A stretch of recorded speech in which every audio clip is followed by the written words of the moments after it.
warahmatullahi wabarakatuh. Perkenalkan, nama saya adalah Evi Purnamasari dengan gelar SSI MKom. Saya adalah alumni dari Sarjana Universitas Indo Global Mandiri dan Magister Universitas Sriwijaya. Tempat tinggal saya di Jalan Lebung Permai, Perumahan Gria Anggrek, Kota Palembang. Saya bekerja sebagai dosen sejak tahun 2021 di Universitas Indo Global Mandiri dengan NIDN 0212029302 dengan email evi.ps@uigm.ac.id. Selama saya mengajar di Universitas Indo Global Mandiri, saya mengampu mata kuliah Sistem Operasi, Komputer dan Masyarakat, Arsitektur dan Organisasi Komputer, dan yang terakhir adalah Pemrograman Basis Data. Sekian perkenalan dari saya akhiri. Wabillahi taufiq wal hidayah. Wassalamualaikum warahmatullahi wabarakatuh. Oke, assalamualaikum warahmatullahi wabarakatuh. Pada pagi hari ini kita akan memasuki materi kita yang mana tentang komputer dan masyarakat ya. Nah di sini ya masih pada ingat nggak sama ibu siapa? Masih ya? Ya Ibu Evi Purnamasari ya. Nah kita masuk hari ini pertemuan kedua, yang mana sebelumnya sudah masuk di pertemuan ke-1 ya. Ibu sedikit mengingat bahwasanya di sini ada RPS kita, bahwasanya pertemuan pertama kita sudah menjelaskan tentang rencana pembelajaran kita selama 1 semester, kemudian kontrak pembelajaran kita, kemudian apa saja tahapan-tahapan cara untuk mendapatkan nilai ya yang baik maksudnya ya. Oke, capaian di pembelajaran pertemuan pertama di situ ya sudah kita capai ya, bahwasanya mahasiswa sudah memahami semua kontrak pembelajaran kita ya. Baik dari RPS, kemudian dari sistem penilaian, yang mana yang telat boleh hadir atau tidak di ruangan ya. Oke, nah sekarang kita langsung masuk ke materi pertemuan kedua. Oke, nah di sini pertemuan kedua ya, Ibu sedikit mengulang nih bahwasanya modul bisa kalian akses di link Google Drive ya, yang mana materi juga sudah Ibu share di akun masing-masing kalian ya, bisa dicek aja di akun studentnya. Nah pada pertemuan kedua kita akan membahas tentang komputer dan internet. Sebelum kita masuk ke materi lebih dalam ya, bahwasanya ibu mau tanya dulu nih ke kalian, bahwasanya kalian paham nggak dari komputer itu apa, kemudian internet itu apa fungsinya komputer dan internet itu? Ada yang paham nggak?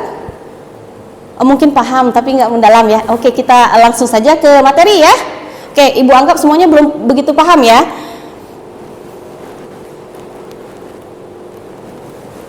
Nah, komputer dan internet. Komputer dulu ya. Nah, di sini komputer ya. Kalian adalah seorang anak program studi teknik informatika ya, yang mana sedikit-sedikit kalian menggunakan komputer untuk melakukan pengkodingan atau pemrograman ya. Begitu banyak fungsinya komputer itu bagi kita sebagai anak TI ya.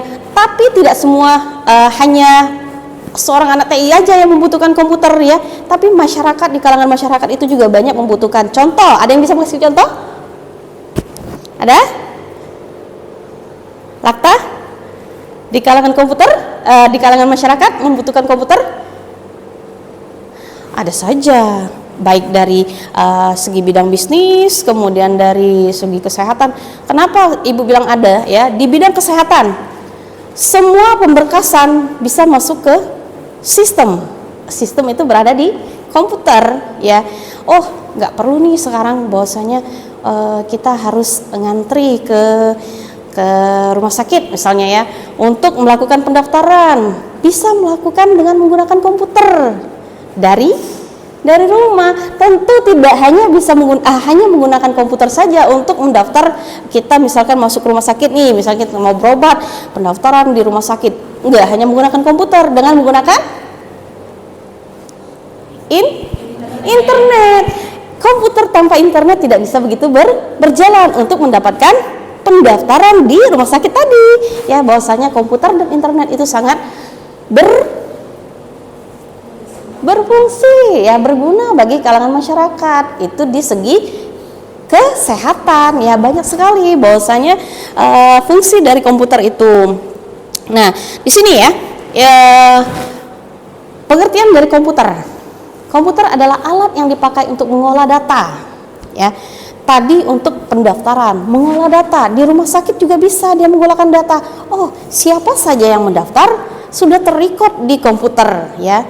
Dengan sangat mudah, mereka tidak payah mengetik lagi di rumah sakit, ya, karena kita sudah mendaftar di rumah dengan menggunakan komputer tadi, dengan menggunakan komputer dan internet. Kemudian di sini untuk mengolah data menurut prosedur yang telah dirumuskan komputer, ya, pada awalnya dipergunakan untuk menggambar orang yang pekerjaannya melakukan perhitungan aritmatika saja. Kalau zaman dulu, ya. Tapi saat ini, ya, nyatanya tidak hanya untuk melakukan perhitungan. Ya, sudah banyak sistem di komputer itu sendiri. Ada sistem ada sistem apa? Sistem database, boleh. Ada sistem apa lagi? Ayo. Melamun. Jadi banyak, ya. Sekarang ini tidak hanya menggunakan untuk perhitungan komputer itu, banyak ada sistem game juga ada, ya, untuk game, ya, sistem operasi lah, ya. Sudah pada pernah belajar belum sistem operasi? Sudah. Ini kan pertemuan semester semester 7, ya. Jadi banyak sekali fungsi dari komputer itu, ya. Tidak hanya untuk perhitungan aritmatika yang awalnya hanya untuk perhitungan aritmatika, kemudian dipindahkan kepada mesin tersendiri. Nah, awal mulanya mengolah informasi itu hampir eksklusif berhubungan dengan masalah aritmatika saja, tetapi komputer di modern dipakai untuk banyak tugas yang tidak berhubungan dengan matematika saja seperti tadi, ya. Bisa juga untuk bisnis melakukan penjualan e-commerce, ya. Banyak sekali fungsi komputer itu sebenarnya, banyak, ya. Nah, keuntungan dari komputer tadi sudah Ibu jelaskan, ya. Keuntungannya mempermudah pekerjaan manusia, ya, baik dari segi pengolahan data, kemudian dokumentasi, boleh, kemudian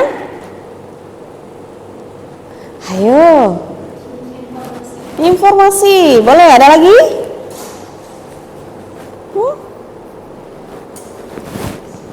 Keuntungan komputer, ayo. Ngantuk, ya. Jadi keuntungan komputer itu banyak sekali, baik dari segi kesehatan, kemudian dari segi bisnis, nggak usah jauh-jauh, dari segi pendidikan, ya. Kalian pendidikan, ya, menggunakan komputer, ya, lebih mudah tidak? Lebih mudah. Yang dulunya tugas ketik tangan, tulis tangan, ya, sekarang dengan menggunakan komputer atau PC atau laptop, ya. Dengan adanya komputer itu sangat membantu kalian yang tadinya bisa mencari Google, ya, yang tadinya hanya berpikir sendiri, tapi sekarang sudah bisa chat GPT. Semua tugas menggunakan chat GPT. Betul tidak? Karena semakin canggihnya sistem komputer, ya. Dunia semakin serba digital, ya. Di situ internet sudah Ibu jelaskan bahwasanya komputer tidak akan bisa berjalan tanpa ada internet. Betul tidak? Salah. Kenapa Ibu bilang salah?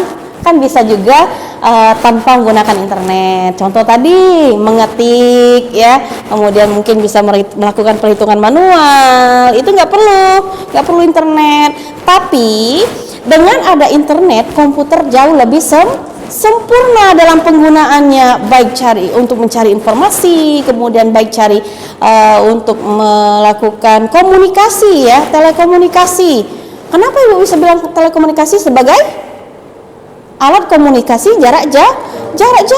Yang dulunya kita untuk mengirim pesan itu melalui kantor antar pos. Nah sekarang dengan ada internet cepat, nggak hanya dengan komputer ya, bahwasanya kita dengan smartphone pun bisa untuk melakukan telekomunikasi, tapi dengan adanya internet, baik kita dari misalkan kita dari Indonesia nih atau dari Palembang ya, kita bisa berkomunikasi dengan orang yang jarak jauh yang di luar negeri ya, tapi tinggal kartunya aja diroamingkan, jadi semuanya bisa dengan internet ya.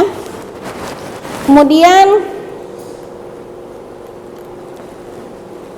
e-learning, pembelajaran kita juga banyak di internet ya, seperti Ibu bilang tadi, akses buku melalui Google ya, Google Drive. Kalian bisa menggunakan materi Ibu di Google Drive tanpa harus membeli ya, tanpa harus mencetak ya. Dengan ada internet kalian tinggal buka link yang Ibu berikan yang sudah ada di student kalian ya, tinggal buka, muncul layarnya, oh modul buku Ibu Evi Purnamasari tentang materi komputer dan masyarakat, itu ada semua ya.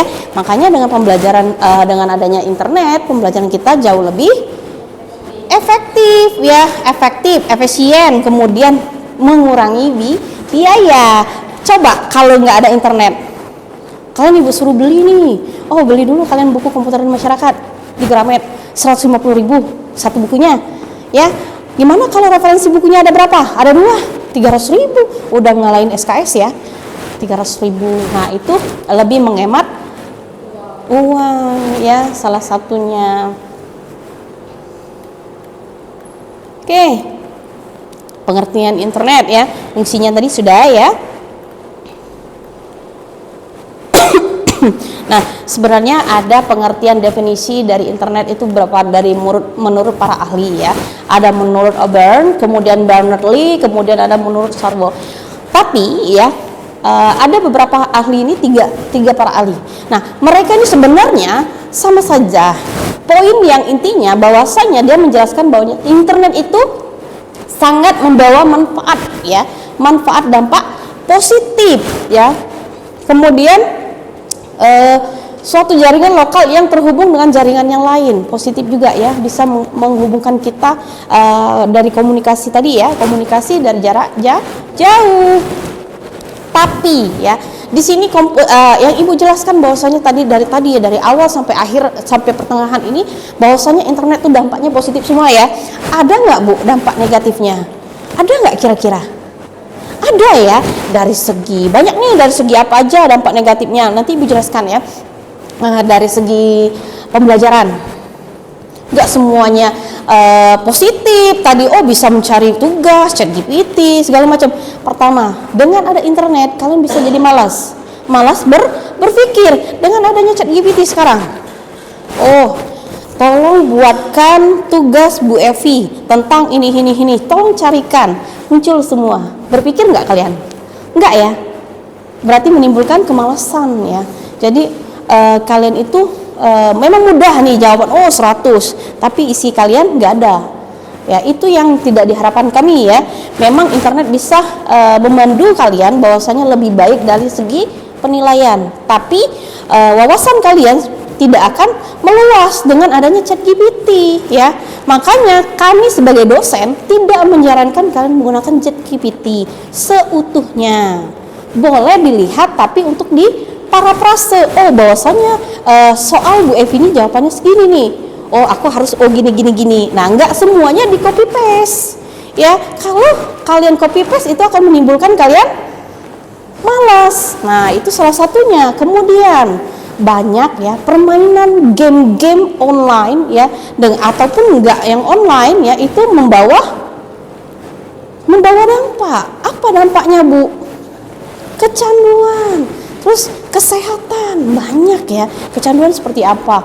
Lupa diri. Dalam arti lupa diri apa? Lupa bersosialisasi di depan komputer saja ya. Tidak ada komunikasi ya antar teman di daerah rumah. Kemudian bisa jadi nggak usah di rumah nih, di kelas sibuk main game ya, sibuk di depan komputer, tidak jelas main game apa, kemudian men-searching apa, teman tidak dihiraukan. Jadi sehingga menimbulkan dampak ya, dampak positif banyak sekali ya, nggak dari segi pendidikan.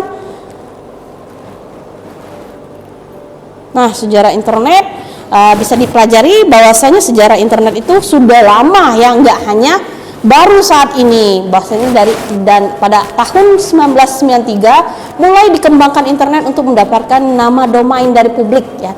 Yang mana pertamanya dominan itu Indonesia sendiri ya, mulai masuk pada tahun 1994 yang diperkenalkan oleh beberapa ahli di bidang teknologi informasi saat itu. Kemudian keuntungan internet banyak ya, sudah Ibu jelaskan tadi. Manfaat internet ada dari bidang bisnis, pendidikan, bidang informasi, bidang kesehatan, bidang sosial dan hiburan ya. Yang sudah Ibu jelaskan tadi bahwasanya di bidang bisnis, di bidang pendidikan, bidang informasi mendapatkan informasi data-data soal Ibu Evi tadi nih udah tahu jawabannya. Informasi bukan? Informasi ya. Kemudian di bidang kesehatan tadi sudah. Nah, di bidang sosial dan hiburan. Sosial hiburan tadi ya, bisa memain game ya. Sosial bisa main sosmed ya, sosial media. Ya, ada apa? Instagram, kemudian Facebook ya. Semuanya bisa ya dengan internet.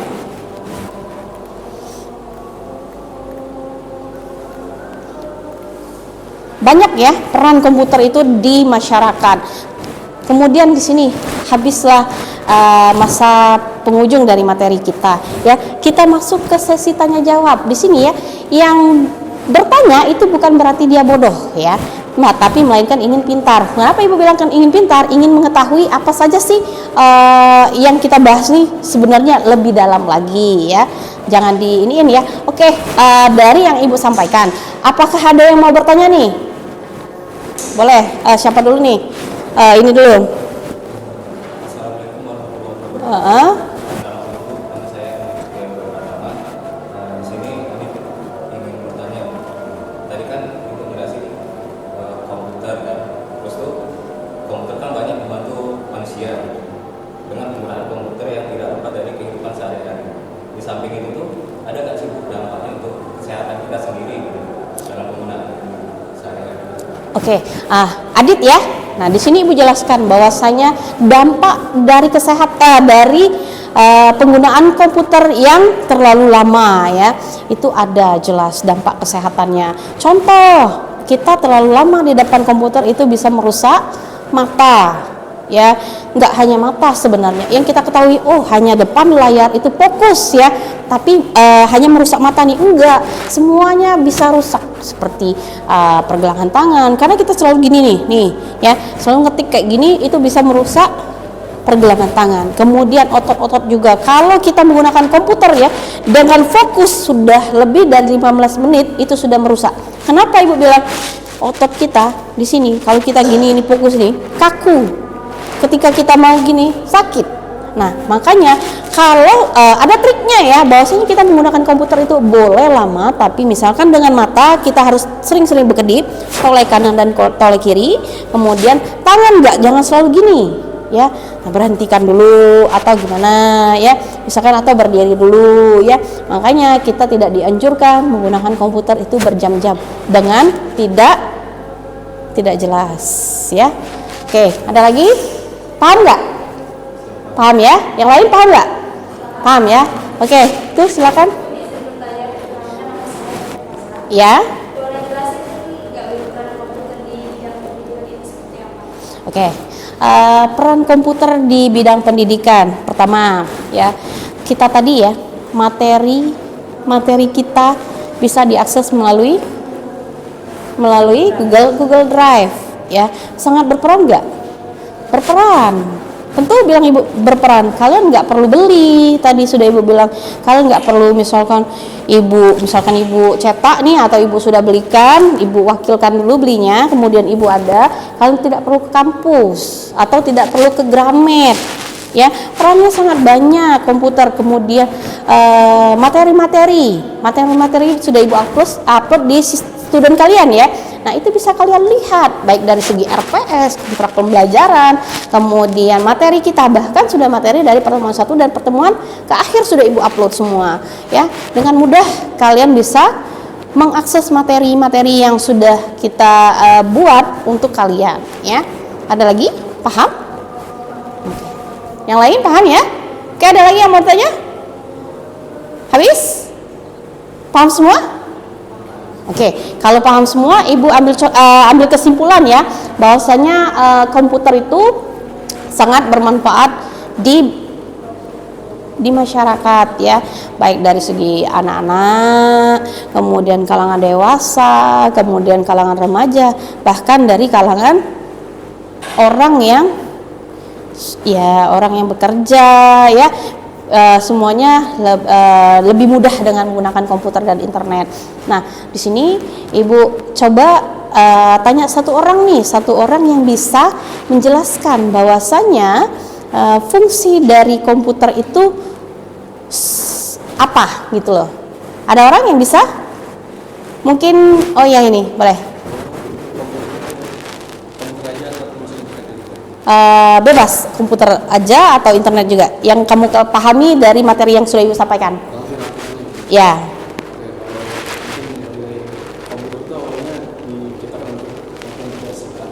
Ya. Komputer mulai dialihkan ke tugas yang bukan dari matematika, dan juga itu komputer sangat membantu di kehidupan masyarakat. Ya, betul ya. Dari semua kalangan, dan komputer dapat digunakan secara offline atau online, yaitu menggunakan internet atau tidak menggunakan internet. Ya. Dan apabila menggunakan internet, maka fungsi komputer akan menjadi lebih baik lagi. Lebih maksimal ya. Lebih maksimal. Oke. Dan contohnya penggunaan internet pada komputer itu berpengaruh sangat positif menurut tiga pendapat ahli yang sudah jelaskan tadi. Mereka menyebutkan bahwa pengaruh internet itu sangat positif pada masyarakat gitu. Contohnya pada bidang pendidikan ya, seperti yang dijelaskan tadi, ada e-learning, dapat mengakses e-book atau buku secara online gitu. Atau pada bidang informasi dapat mudah mencari berita atau informasi, serta hiburan juga seperti main game atau nonton film secara online. Namun internet juga memiliki dampak negatif. Contohnya pada bidang hiburan juga apabila terlalu berlebihan dapat membuat orang jadi kurang fokus dalam pekerjaan atau juga munculnya rasa malas, serta apabila lama menggunakan komputer juga dapat membuat berpengaruh negatif pada tubuh dan kesehatan gitu. Ya, oke. Paham semua ya berarti ya. Mungkin kalau memang sudah paham semua, berarti Ibu ambil kesimpulan bahwasanya capaian pembelajaran kita hari ini, kalian sudah memahami apa itu pengertian dari internet, komputer, dan manfaatnya ya. Oke, kalau memang tidak ada lagi yang mau ditanyakan, Ibu akhiri ya pertemuan kita hari ini, pertemuan kedua. Mungkin tugasnya nanti akan Ibu share di laman student kalian ya. Mungkin bisa dikumpul paling lambat sehari sebelum kita masuk ya di pertemuan ketiga. Oke, Ibu akhiri ya. Wabillahi taufiq wal hidayah. Wassalamualaikum warahmatullahi wabarakatuh.